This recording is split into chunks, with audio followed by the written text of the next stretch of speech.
इस ट्यूटोरियल के अंदर हम लोग माइक्रोसॉफ्ट एक्सेस की डेटाबेस डिजाइनिंग को समझने की कोशिश करेंगे। बेसिकली अगर आप अपनी कंपनी के रिकॉर्ड की मैनेजमेंट करना चाहते हैं और अगर आप एक ऐसा प्रोग्राम चाहते हैं कि जिसमें आप तमाम रिकॉर्ड्स को मेंटेन कर सकें और एज पर रिक्वायरमेंट आप रिपोर्ट्स उसकी जनरेट कर सकें, आप उसके हवाले से रिकॉर्ड्स जो है वो ईमेल कर सकें, आप रिकॉर्ड की सर्चिंग कर सकें, आप सिक्योरिटी लेवल्स ऐड कर सकें और सबसे इम्पोर्टेंट ये कि अपनी डेटाबेस की या अपने रिकॉर्ड की प्रॉपर मैनेजमेंट कर सके। और ये सब काम आप बहुत ही कम कॉस्ट के अंदर, यानी जिसमें आपका पैसा बहुत ज्यादा खर्च ना हो और बहुत ज्यादा टाइम भी जिसमें खर्च ना हो, एक छोटी आसान और up to mark database design करना चाहते हैं तो मैं रिकमेंड करूंगा कि माइक्रोसॉफ्ट एक्सेस डेटाबेस पर आप काम जरूर करें, क्योंकि माइक्रोसॉफ्ट एक्सेस डेटाबेस को समझना और उस पर काम करना बहुत ही आसान है। और अगर कोई एक स्मॉल टू मीडियम लेवल की ऑर्गेनाइजेशन है या बिजनेस सेटअप है और वो अपने तमाम रिकॉर्ड मैनेजमेंट और रिकॉर्ड कीपिंग के लिए अगर डेटाबेस डिजाइन करना चाहती है तो वो एक्सेस को चूज कर सकती है। एक्सेस के डेवलपर्स मार्केट में आसानी से अवेलेबल हैं।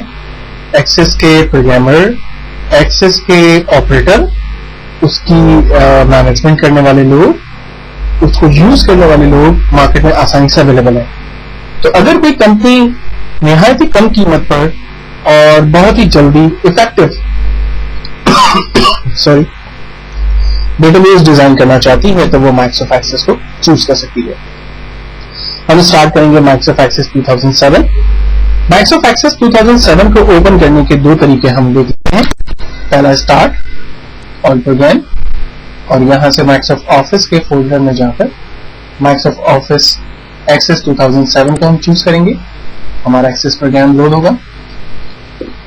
जबकि दूसरा तरीका स्टार्ट रन और यहां पर हम लिख रहे हैं एक्सेस एंटर, हमारा माइक्रोसॉफ्ट प्रोग्राम स्टार्ट होगा। जब माइक्रोसॉफ्ट स्टार्ट होगा तो सबसे पहले हमारी टाइटल स्क्रीन आएगी। इस टाइटल स्क्रीन पर कुछ बने बनाए ऑप्शंस और अगर आप अपनी मर्जी डिजाइन करना चाहते हैं तो ये ऑप्शंस मौजूद है। तो मैं कोशिश करूंगा कि आपको पहले लेवल पर बेसिक टू एडवांस लेवल तक लेके चलूं ताकि आपको स्टेप बाय स्टेप सारी चीजें समझने लगे। तो इस पहले सेशन के अंदर हम लोग इस बात को समझने की कोशिश करते हैं कि जब भी आप एक डेटाबेस क्रिएट करना चाहेंगे तो इस ब्लैंक डेटाबेस के ऑप्शन में जाएंगे और यहां पर आने के बाद आप इस ब्लैंक डेटाबेस के ऑप्शन को सिलेक्ट करेंगे। ब्लैंक डेटाबेस को क्लिक करने के बाद आपके पास डेटाबेस का नाम, उससे रिलेटेड ऑप्शन आएगा जहां पर आप डिफाइन करेंगे कि हम अपनी डेटाबेस का नाम क्या देना चाहते हैं। आमतौर पर जो लोग माइक्रोसॉफ्ट वर्ड, एक्सेल और पावर पॉइंट यानी बेसिक सॉफ्टवेयर के यूजर हैं उनको ये बात मालूम होगी कि माइक्रोसॉफ्ट वर्ड पे या एक्सेल पे या पावर पॉइंट पे जब भी आप कोई फाइल पर काम करना शुरू करते हैं, डॉक्यूमेंट पे काम करना शुरू करते हैं और काम कंप्लीट कर लेने के बाद अगर आप उसे सेव करना चाहें तो आप फाइल के ऑप्शन में या ऑफिस बटन के आइकॉन पे जाकर क्लिक करें और फाइल को सेव करें। अदरवाइज अगर आप फाइल को क्लोज कर दें या आप एक न्यू फाइल कॉल कर लें तो आपके पास एक न्यू ब्लैंक डॉक्यूमेंट हासिल हो जाएगा। लेकिन किसी भी डेटाबेस पे जब आप काम करते हैं, चाहे वो माइक्रोसॉफ्ट एक्सेस की डेटाबेस हो, चाहे वो विजुअल बेसिक .NET हो, चाहे वो ASP.NET हो, चाहे वो SQL हो, आप किसी भी लेवल पे डेटाबेस पे काम करते हैं, हर एक डेटाबेस पे काम करने के लिए लाजमी है कि पहले डेटाबेस का नाम आप डिफाइन करें। तो यहाँ पर भी हमें इसी तरह से एक डेटाबेस क्रिएट करनी होगी जिसका नाम मैं यहाँ स्कूल दे देता हूँ। जिन लोगों ने मेरे एक्सेल के ट्यूटोरियल्स देखे हैं उनको एक्सेस की डेटाबेस को समझने में काफी आसानी होगी, क्योंकि एक्सेल के अंदर हमने जिस स्कूल की मार्कशीट के ऊपर काम किया था उसी तरह की एक डेटाबेस, एक मार्कशीट हम यहाँ पर भी क्रिएट करने की कोशिश करेंगे। तो सबसे पहले मैंने डेटाबेस का नाम स्कूल डिफाइन किया और यहाँ पर क्रिएट की कमांड का इस्तेमाल कर दिया।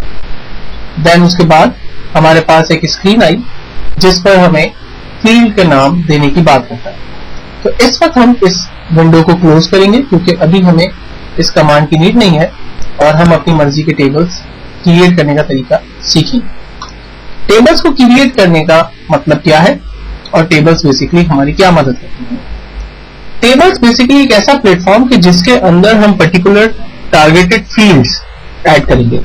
मिसाल के तौर पर अगर मैं स्कूल से रिलेटेड एक मार्कशीट क्रिएट कर रहा हूं, तो उस मार्कशीट के अंदर जो कॉमन फील्ड्स होंगी या कॉमन जो हेडिंग्स होंगी वो student ID, student complete name, यानी हम उसको first name, middle name, last name भी कर सकते हैं, स्टूडेंट के सब्जेक्ट नंबर, उसका टोटल रिजल्ट, परसेंटेज और ग्रेड, ये इसकी कॉमन फील्ड्स होंगी।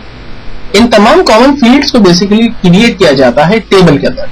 तो सबसे पहले हम टेबल डिजाइन के ऑप्शन में चले जाते हैं और यहां से हम एक टेबल क्रिएट करने की कोशिश करते हैं।